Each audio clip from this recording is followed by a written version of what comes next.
Bonjour, bienvenue sur Sudokanar. On va regarder les deux premières grilles classiques qui figuraient dans le round 5 du Sudoku Grand Prix 2022. C'était organisé par la Suisse et ça se voit notamment à toutes ces croix suisses qui sont le thème récurrent sur toutes les grilles de ce round. On commence avec un classique a priori très facile, à 10 points. Et évidemment, dans mon souvenir, j'ai mis bien plus de temps que ce que les 10 points laissaient penser. Alors, où est-ce qu'on va commencer? Le 2 qui n'est pas là, dans cette colonne, doit être ici. Est-ce que je vois autre chose? Le 8, ce 8 ne peut être que là. Il y avait un 8 ici. Ensuite, qu'est-ce qui nous manque là-dedans? Un 6, un 9 et un 5. Bon, ça ne semble pas très intéressant de se pencher là-dessus pour le moment. Ici, il nous manque le 9 et le 3. Bon, on ne les a pas encore pour le moment.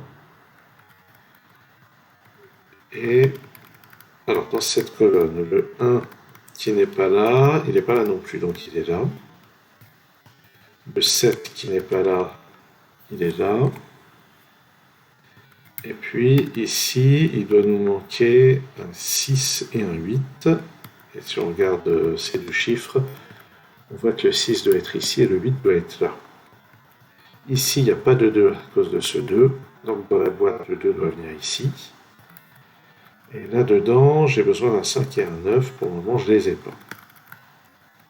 Là-dedans, c'est 1, 5 et 9. Je ne les ai pas. Bon. Qu'est-ce qu'on va voir ici? Le 3, il n'est pas là. Il n'est pas là non plus, donc il est là. Ici, j'ai besoin d'un 9, d'un 5 et d'un 4. Pour le moment, je ne les ai pas. Là, on a un 9 et un 5 qui ne sont pas là. Donc, ils vont être ici et là. Et là. Bon, j'avais prévu de ne pas mettre de pencil marks, mais là, quand même, je les mets. Ce qui est intéressant maintenant, ah oui, par contre, on a ce 7 qui n'est pas là et il n'est pas là non plus, donc il est là. Et le chiffre restant dans la colonne, c'est un 4. Là-dedans, il nous faut un 1 et un 8, on les a pas. Le 4 qui n'est pas là vient ici. Ça, c'est l'autre 5 ou 9. Là-dedans, il y aura un 6. Là-dedans aussi, il y a un 6. Là-dedans, 3, 4 et 7. On les a pas. Qu'est-ce qu'on peut voir? Les chiffres qui nous manquent ici, c'est le 4 et le 9. Donc c'est 4 ici et 9 là. Là-dedans, c'est un 6 et un 3. Donc 3 ici, 6 là. Et pour compléter la colonne, voici un 9, ce qui permet de résoudre toutes ces ambiguïtés sur le 5 et le 9. Et maintenant, le 9 que je viens de placer rebondit ici pour mettre un 9 ici et un 3 là. Ça, pour compléter la ligne, c'est forcément un 6. Ça, c'est un 5. Et qu'est-ce qu'on va voir maintenant? Là-dedans, on a toujours besoin de 1 et 8. On les a pas. Ici, j'ai pas l'impression qu'on puisse avoir grand-chose. Là-dedans, j'ai l'impression quand même de... Moi, quand je suis en temps limité, j'y vais comme un bourrin, je note les chiffres qui manquent. Là, j'avais l'impression que pour un problème aussi peu cher, on pourrait vraiment se passer de faire ça, mais moi, j'y arrive pas. Donc là, il me faut 3, 4 et 7.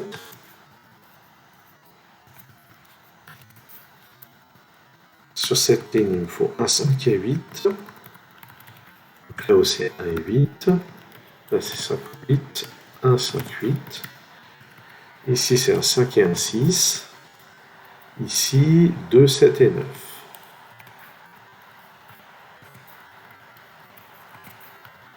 Ici, 1, 5 et 9. Ici, on peut remarquer que le 2 et le 4 ne sont pas à mettre là. Donc ça, c'est un 3 avec le 2 et le 4 autour. Et ce 3 va débloquer les choses puisque ça donne ce 7 qui à son tour donne ce 4 et ce 3. Ça donne aussi ce 9. Le 4 et le 3 qu'on vient de mettre, ce 4 donne le 2 et le 4. Ce 2 donne le 7 et le 2. Et puis, est-ce que j'ai autre chose de manière immédiate? Peut-être, peut-être pas. En bas, il me faut 6, 7 et 8. Donc si on regarde bien, le 7 est forcément ici, le 8 ici, le 6 là. Donc on n'a pas ce 8 ici, mais c'est à peu près tout ce que ça donne. Et dans cette colonne, il nous manque le 1 et le 5, donc ça c'est un 1. Et ça devrait tout débloquer. 5 et 8. Le 1 à son tour donne ce 5, ce 9 et ce 1. Le 5 qui est ici me donne ce 6 et ce 5. Et je peux placer là-haut le 6 et le 9. Donc clairement, ce sudoku classique était facile, il n'y avait vraiment pas de difficulté. Je trouve que 10 points, c'est quand même un peu sous-noté. On va regarder celui à 14 points, qui est signé Esther Naef. Le précédent était signé Marcus Roth. Alors je vois d'abord ici, là, le 2 qui est ici n'est pas là, donc on va le mettre ici. Est-ce qu'il y a des choses du même genre? Oui, le 1 qui n'est pas là, vient ici. De ce côté-ci, non. Les deux chiffres qui sont là, le B et le 8, sont déjà présents dans la boîte. Et ici, même chose, le 7, le 1 et le 8 sont déjà présents dans cette boîte. Donc on ne va pas continuer sur ce chemin. Qu'est-ce qu'on a d'autre? Dans ce bloc central, on voit que c'est cerné de 1. Le 1 ici, le 1 qui est là, et ça permet de passer un 1 ici. Qu'est-ce qu'on va avoir d'autre? Là-dedans, c'est 4, 7 et 8 qui manquent. Avec les chiffres qui sont déjà donnés, on peut les placer. Le 1 qui n'est pas là ni là vient là sur cette ligne. Le 5 qui n'est pas là à cause de ça vient là. Et ça, c'est un 9.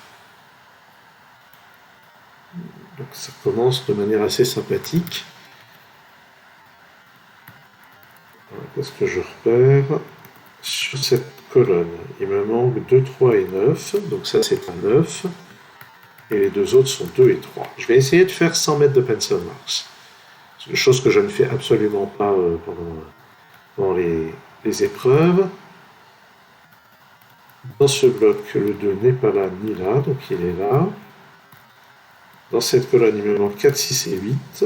Donc ça, c'est un 6. Il me reste 4 et 8 sur les deux autres. Le 6 qui est là, combiné avec ce 6 et celui-ci, ça permet de placer un 6 ici. On va en avoir un quelque part par là.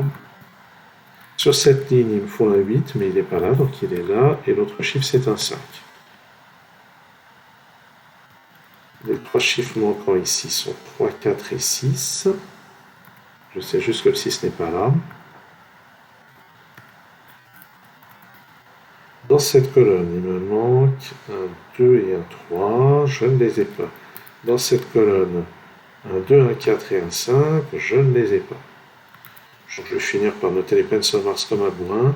Le 4 qui n'est pas là non plus. Donc sur cette ligne, il est là.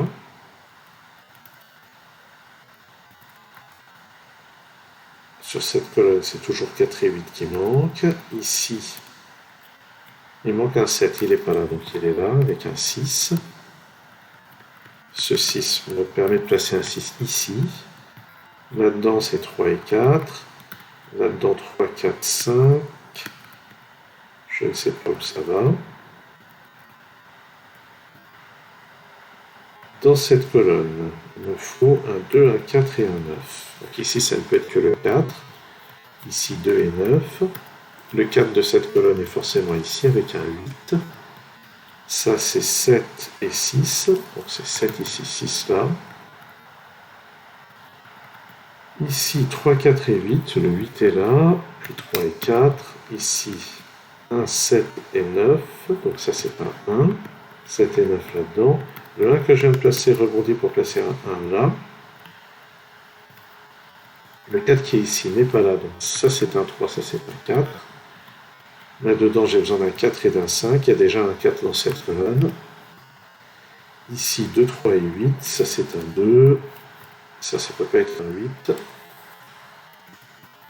On complète la colonne ici avec un 2. Ici, on complète la colonne avec un 5. Sur cette ligne, il me faut un 3 et un 9. Il y a déjà un 9 dans cette colonne. Ça, c'est un 3.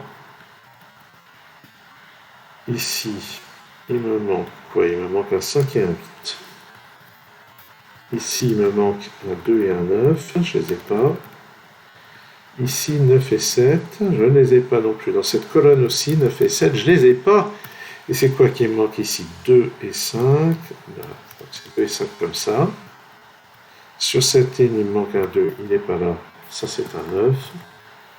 2, 9. Allez, on va réussir à finir. 3 et 7. Ici, 7 et 9. Bon. Voilà, je me suis donc forcé à ne pas utiliser de pencil mark sur cette grille. Je serais allé beaucoup plus vite en mettant.